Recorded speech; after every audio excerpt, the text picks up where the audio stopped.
Dear DCET 2022 aspirant students.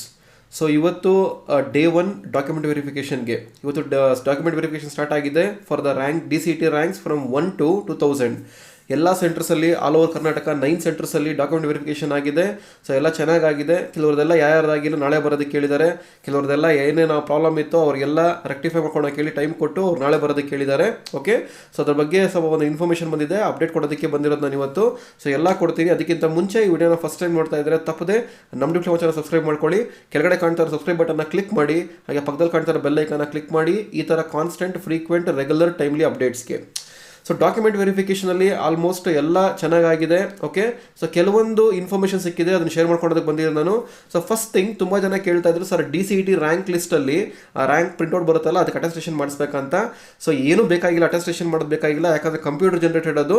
So in case near by ಇದ್ದರೆ ಮಾಡಿಸ್ಕೊಳ್ಳಿ, ಇಲ್ಲಾಂದರೆ ಏನೂ ಬೇಕಾಗಲ್ಲ, ಕಂಪಲ್ಸರಿ ಇಲ್ಲ ಅದು.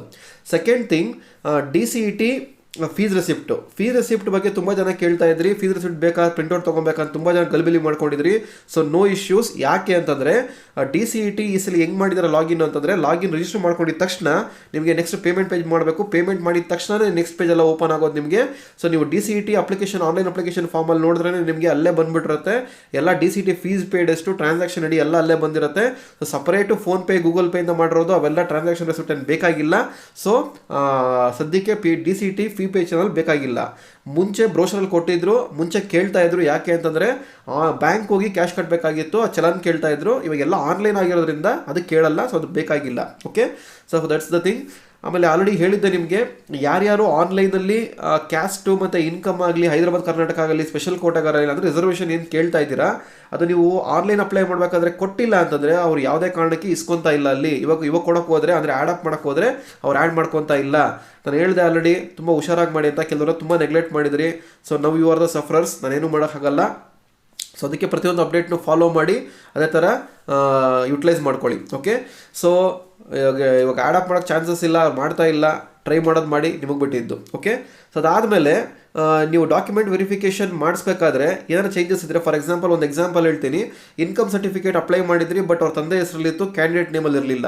ಸೊ ಕ್ಯಾಂಡಿಡೇಟ್ ನೇಮಲ್ಲಿ ಇರಲಿಲ್ಲ ಅಂತಂದರೆ ಅವರು ಅಕ್ಸೆಪ್ಟ್ ಮಾಡ್ತಾ ಇಲ್ಲ, ಕ್ಯಾಂಡಿಡೇಟ್ ನೇಮಲ್ಲೇ ಬೇಕು ಅಂತ ಹೇಳ್ಬಿಟ್ಟು ರಿಟರ್ನ್ ಕಳಿಸ್ತಾ ಇದ್ದಾರೆ. ಓಕೆ, ಅದೊಂದು ಚೆಕ್ ಮಾಡ್ಕೊಳ್ಳಿ. ಏನೇ ಡಾಕ್ಯುಮೆಂಟ್ ಇದ್ರೂ ನಿಮ್ಮ ನೇಮಲ್ಲಿ ಇರಬೇಕು, ಬೇರೆಯವ್ರ ನೇಮಲ್ಲಿ ಇದ್ದರೆ ಅಕ್ಸೆಪ್ಟಬಲ್ ಆಗಲ್ಲ. ಓಕೆ, ಸೊ ಇದು ಒಂದು ಸರ್ಟನ್ ಅಪ್ಡೇಟ್ಸು. ಸೊ ನಾಳೆ ನಿಮಗೆ DCET ಡಾಕ್ಯುಮೆಂಟ್ ವೆರಿಫಿಕೇಷನ್ ಬಂದು ರ್ಯಾಂಕಿಂಗ್ 2001ಇಂದ 6000ವರೆಗೂ ಇದೆ. All over 9 centres, all over Karnataka.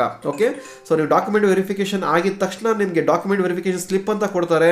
So ಅದರಲ್ಲಿ ನಿಮಗೆ ಯಾವ ಡಾಕ್ಯುಮೆಂಟ್ ಸಬ್ಮಿಟ್ ಮಾಡಿದ್ದೀರಾ, ಮತ್ತು ನಿಮ್ಮ ನೇಮು, ಯಾವ ಬ್ರ್ಯಾಂಚು, ಮತ್ತು ಸೀಕ್ರೆಟ್ ಕೀ, ಮತ್ತು login ID, DCET application number ಎಲ್ಲ ಮೆನ್ಷನ್ ಆಗಿರುತ್ತೆ. ಎಲ್ಲ ಒಂದ್ಸಲಿ ಈಚೆ ಬರೋದಕ್ಕಿಂತ ಮುಂಚೆ ವೆರಿಫೈ ಮಾಡ್ಕೊಳ್ಳಿ. ಏನಾರ ಪ್ರಾಬ್ಲಮ್ ಇದ್ದರೆ ಅಲ್ಲಿ ವೆರಿಫಿಕೇಷನ್ ಆಫೀಸರ್ ಇರ್ತಾರೆ, ಅವ್ರನ್ನೋ ಕೇಳಿ, ಅವರು ನಿಮಗೆ ಹೆಲ್ಪ್ ಮಾಡ್ತಾರೆ. ಓಕೆ, ಎಲ್ಲ ಕನ್ಫರ್ಮೇಷನ್ ಆದ್ಮೇಲೆ ಮಾತ್ರ ಈಚೆ ಬನ್ನಿ. ಓಕೆ, ಸೊ ಈ ವಿಡಿಯೋ ಇಷ್ಟ ಆಗಿರೋ ತಪ್ಪದೆ ಒಂದು ಲೈಕ್ ಬಟನ್ ಪ್ರೆಸ್ ಮಾಡಿ, ಹಾಗೆ ತಪ್ಪದೆ ಈ ವಿಡಿಯೋನ ಎಲ್ಲ ಫ್ರೆಂಡ್ಸ್ಗೂ ಶೇರ್ ಮಾಡಿ. ಎಲ್ಲರೂ ಈ ವಿಡಿಯೋನ ನೋಡಲಿ, ತಿಳ್ಕೊಳ್ಳಿ, ಹಾಗೆ ಯುಟಿಲೈಸ್ ಮಾಡ್ಕೊಳ್ಳಿ. So thanks for watching. ಈ ಥರ ಕಾನ್ಸ್ಟೆಂಟ್, ಫ್ರೀಕ್ವೆಂಟ್ ಅಪ್ಡೇಟ್ಸ್ಗೆ ತಪ್ಪದೆ ನಮ್ಮ ಡಿಪ್ಲೊಮಾ ಚಾನಲ್ ಸಬ್ಸ್ಕ್ರೈಬ್ ಮಾಡ್ಕೊಳ್ಳಿ. Love you all. Thanks for watching.